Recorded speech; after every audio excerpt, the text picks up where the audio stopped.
Berarti kamu itu aja nih.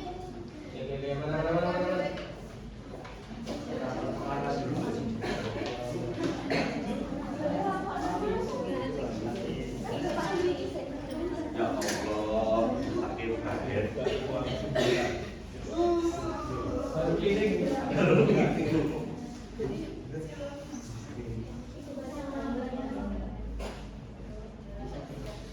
Assalamualaikum warahmatullahi wabarakatuh.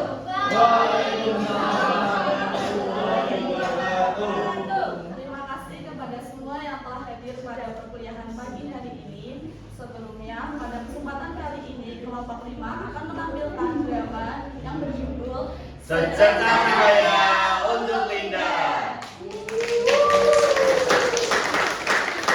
Perkenalkan, nama saya Nida Hilya Azara sebagai narator yang akan memandu jalannya penampilan drama sekaligus memperkenalkan peran serta karakter dari masing-masing pemain.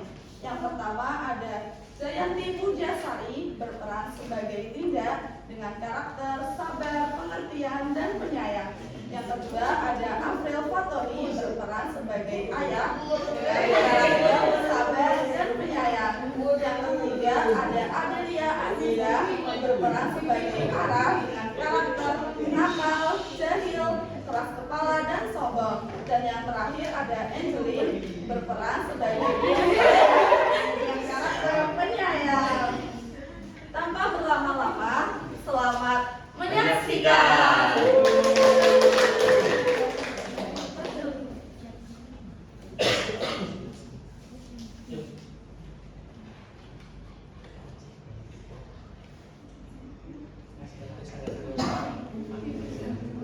Dalam sebuah rumah kecil yang berdiri di ujung kampung, tinggallah seorang anak bernama Linda dan ayahnya. Rumah itu terlihat sederhana, tua, dengan atap bocor dan dinding yang kusam. Namun, di balik kekurangannya, ada cinta yang tak pernah padam. Cahaya lampu redup menyorot meja makan mereka yang hanya diisi sepiring nasi kecap untuk berdua.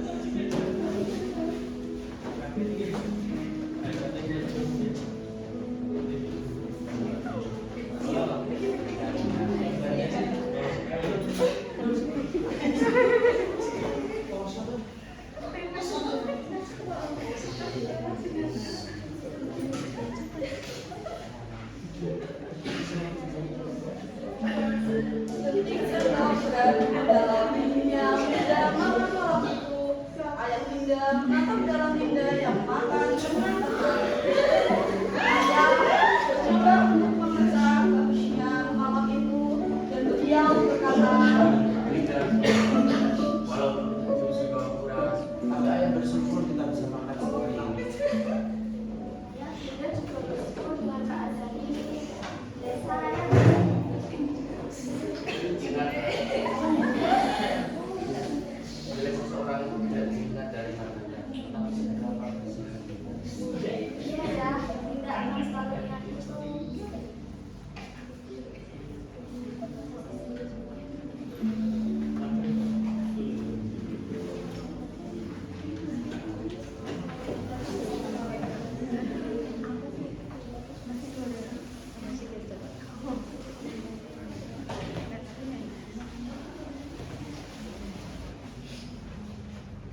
paginya, Linda menyalimi ayahnya hendak berangkat sekolah.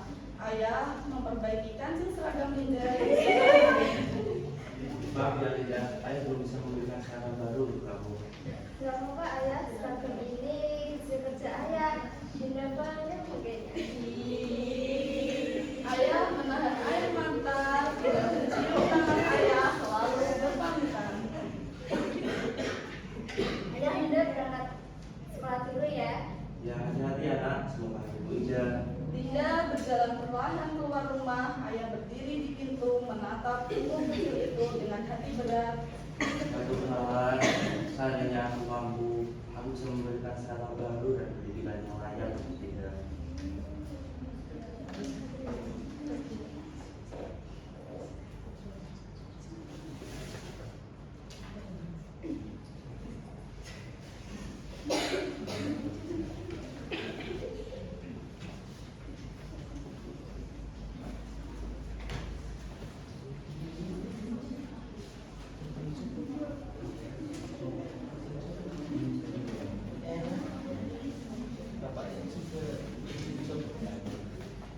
Linda berjalan menuju sekolah dengan seragam musuh, berjalan menunduk, dan tiba-tiba Ara muncul dari samping, memandang Linda dari ujung rambut hingga sepatu.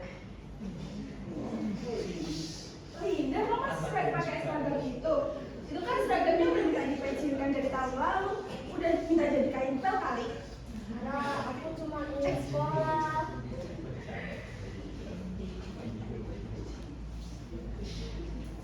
Linda menunduk, Ara berjalan mendekat dengan tubuh tegak berlebihan seolah memamerkan seragam barunya. Nanti di sekolah kamu jangan main sama kita ya. Dikira kita temenan sama kamu lagi. Ayo tinggal di situ. Kemudian lalu pergi meninggalkan Linda sendirian. Linda menghela nafas pelan dan berjalan pergi.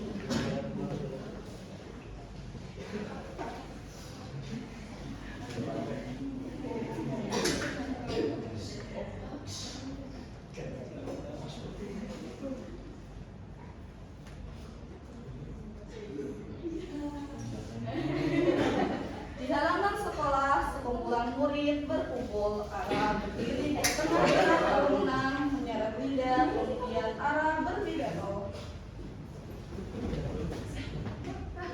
Perhatikan semuanya. Teman-teman, lihat Linda.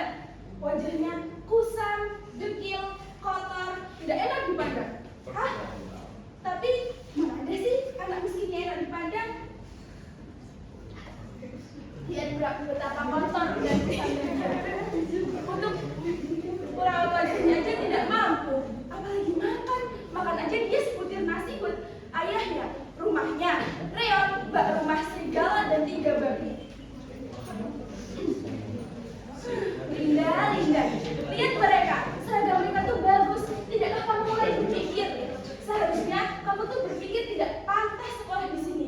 Buat beli seragam aja tidak mampu. Masa iya mau sekolah bersama kami? Teman-teman, tapi hidup itu tidak adil ya. Terkadang ada orang yang beruntung dan berkecukupan. Ada juga sebaliknya, orang yang miskin dan tertindas. Dan ironisnya, orang-orang yang miskin dan tertindas itu selalu diinjak-injak. Apakah kalian tidak kasihan? Mereka kan juga manusia. Manusia juga berhak dimanusiakan oleh manusia. Terkadang orang miskin itu selalu tertindas dan diinjak. Tetapi, apakah kalian tidak kasihan? Aku sih tidak. Ayolah teman-teman, kalian tahu apa sebenarnya orang yang miskin dan tertindas itu memang pantas untuk diginikan. Karena apa? Karena mereka tuh biar saja tempat mereka tuh di mana? Di mana teman-teman? Ya, di tempat yang kumuh, kotor dan menjijikan. Teman-teman, lihat Linda, kusam, kotor, dekil, menjijikan, tidak pantas untuk ditemani. Pantasnya tuh untuk ditertawakan. Aku tidak pernah bilang kenapa kamu ngomong begitu? Ya karena kamu tuh berbeda, karena kamu tuh miskin, karena kamu itu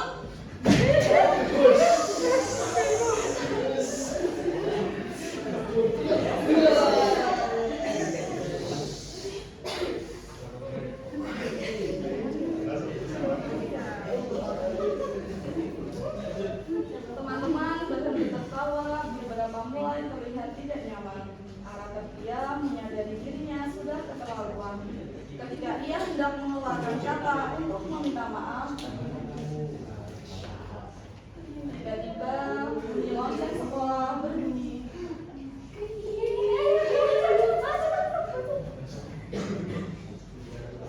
Tidak berjalan masuk kelas dengan mata yang sebab.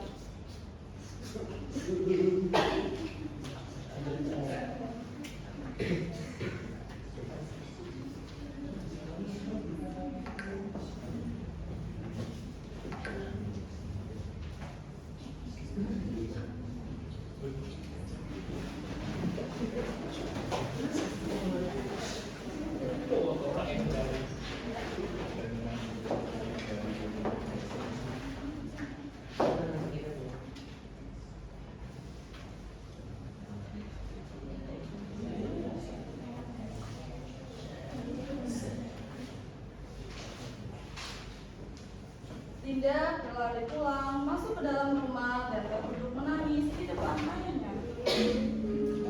Ayah, kenapa mereka jahat? Apa salahku jadi seperti ini? Enggak, karena semuanya berkaya. Tadi aku dibully sama Ara dan teman-temannya.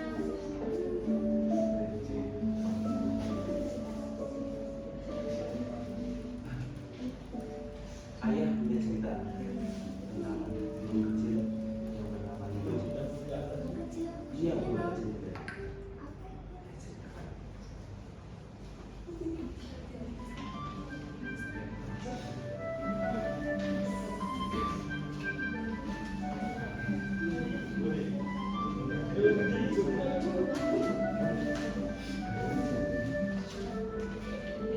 Dahulu kala di sebuah hutan yang hijau dan damai, hiduplah seekor burung kecil dengan bulu kusam dan paruh yang sedikit retak. Namanya Lilo. Setiap pagi, Lilo bangun lebih awal dari burung-burung lain untuk menyapa mentari dengan lagu sederhana miliknya. Suaranya memang tidak keras, tapi lembut dan menyenangkan. Namun, tidak semua burung menyukai Lilo. Burung merak, burung beo, burung kutilang sering mengejeknya. Lihat bulunya, besar sekali, kata burung merak dengan tawa sombong. Dan paruhnya retak, bagaimana dia bisa makan? Sambung burung beo.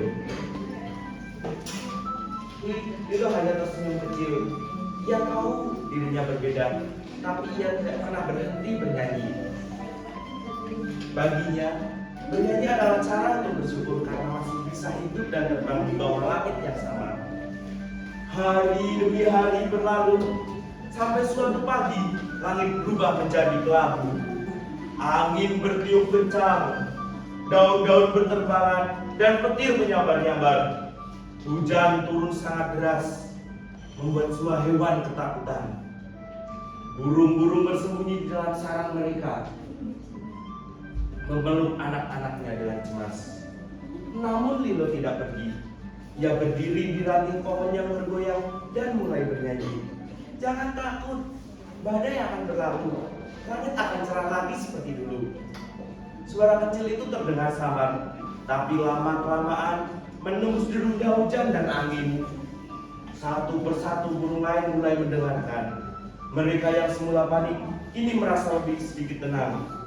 Lagu Lilo membuat hati mereka hangat. Ketika badai semakin kuat, seekor burung terjatuh dari sarangnya. Tanpa berpikir panjang, Lilo terbang menembus hujan deras. Sayapnya yang kecil gemetar, tapi ia berhasil meraih anak burung itu dan membawanya kembali ke tempat aman. Semua burung menyaksikan keberaniannya dengan kagum. Keesokan harinya, badai telah reda. Matahari terbit dengan sinar keemasannya. Semua burung berkumpul di bawah pohon besar. Burung merak maju dan berkata, Lilo, kami salah menilaimu. Kamu memang kecil dan sederhana, tapi hatimu lebih besar dari siapapun yang ada di hutan ini. Sejak saat itu, Lilo tidak lagi diejek. Ia menjadi burung yang paling dihormati, bukan karena bulunya, tapi karena keberanian dan hatinya yang sabar.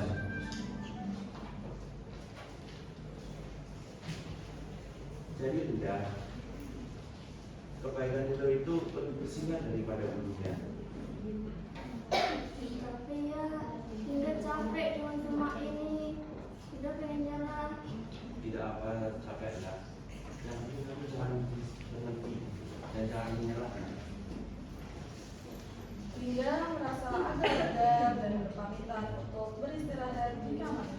Dinda istirahat kamar dulu ya, istirahat. Baik Dinda, istirahat dengan nyaman ya. Ya.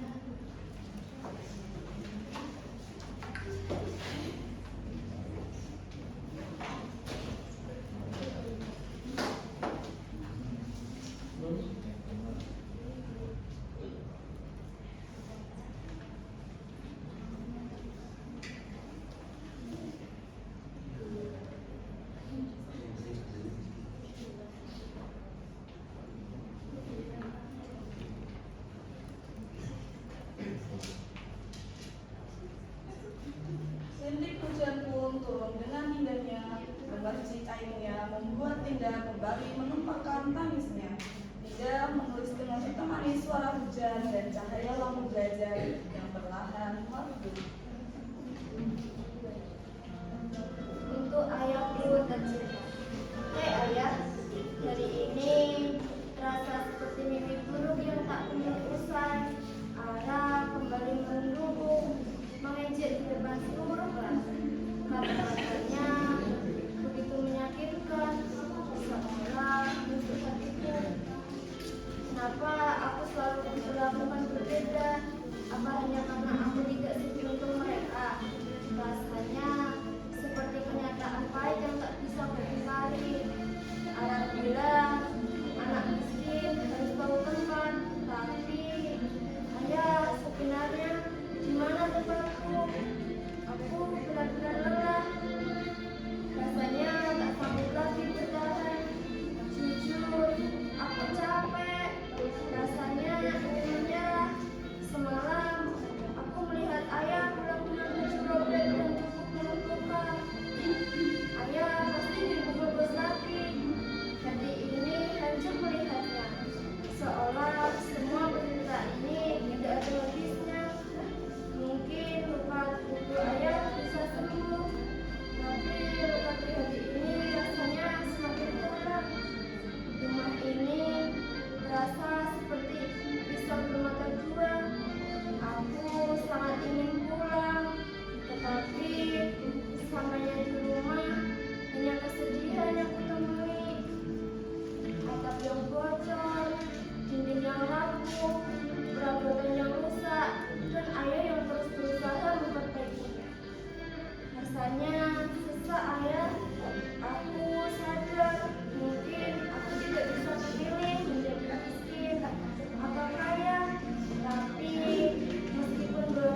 Peri perlahan mendekati Linda yang tengah menangis dalam diam. Linda, kenapa kamu nangis? Kamu siapa? Aku datang ketika hati yang baik mulai retak. Aku datang untuk antar Linda dan Linda. Tapi aku lelah dengan semua ini. Jangan Linda, kau adalah cahaya kecil yang sedang.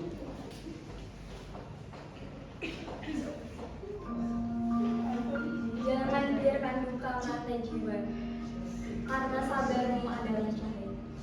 Hinaan hanyalah bayangan semu, namun hatimu lebih indah dari itu. Tangismu kelak jadi kekuatan, doa tulusmu jadi panutan jalan. Anak baik, janganlah kau menyerah. Senyum indahmu adalah anugerah. Sabar Linda.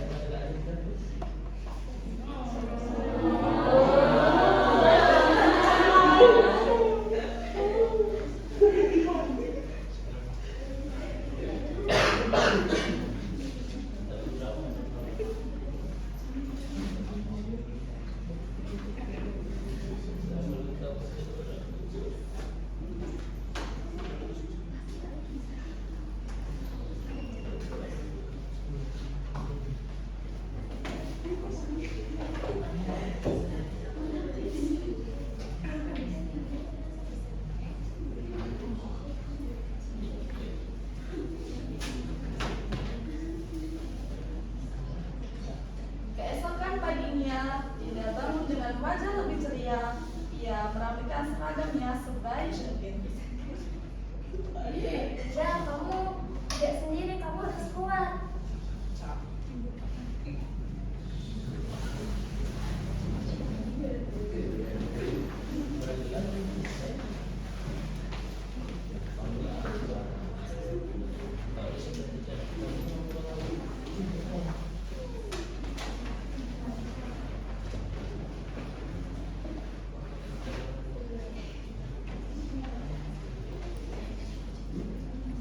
Pulang sekolah, Aram mendekati Linda. Namun kali ini dengan wajah yang berbeda seperti ragu, takut, dan menyesal. Linda, stop. Kenapa? Linda, aku mau minta maaf. Minta maaf, untuk apa? Aku salah. Aku iri padamu, Linda. Iri pada apa? Pada semuanya. Pada keberanianmu, pada cara ayahmu melakukan kamu. Aku tidak punya itu, Linda. Kita bisa berteman. Serius? Kamu menjadi teman aku?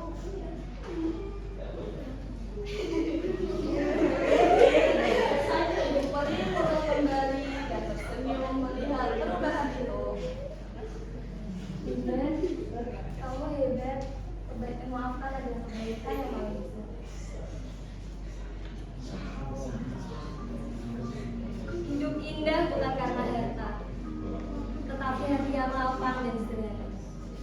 Ampuni mereka yang telah melukai, karena kasih sayanglah yang sejati. Linda, teruslah melangkah dengan tegar. Kebaikanmu akan dikenang sepanjang negara. Ingatlah, cahaya bukan hadiah semata, tapi lahir dari doa dan usaha kita. Sekejap, dunia kecil Linda berubah. Rumah yang rapi, indah dan bersih, makanan berlimpah, baju baru tersedia yang utama, dan hati Linda yang tetap lapang dan tidak sombong. Kebaikan hati, kesabaran, dan ketabahan akhirnya terbalaskan, bukan dengan kekuatan Ibu Peri, tetapi kekuatan dari diri sendirilah dan doa yang selalu dilangitkan yang membantu kita semua. Kawasan